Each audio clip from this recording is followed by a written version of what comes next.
सिंधु नदी के कुछ फासले पर तक्षशिला का राज्य था। राजा अम्बी ने कुछ ही दिन पहले इस राज्य के सिंहासन को प्राप्त किया।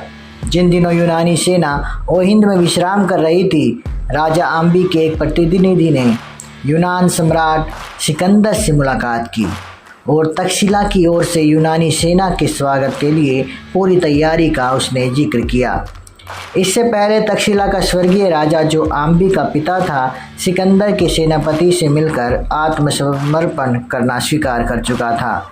ओहिंद में राजा अम्बी के प्रतिनिधि ने स्वर्गीय राजा के प्रस्ताव का समर्थन किया और तक्षशिला राज्य की ओर से श्रेष्ठ 700 घोड़े, 30 हाथी, 3000 मजबूत बैल और 10,000 भेड़ों के साथ चांदी के बहुत से सिक्के सम्राट सिकंदर को भेंट में दिए।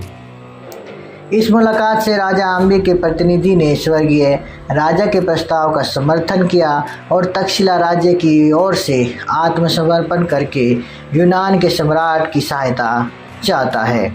पंजाब के महाराज पोरस और बिंबिसार नरेश के साथ साथ राजा अम्बी की शत्रुता चल रही थी।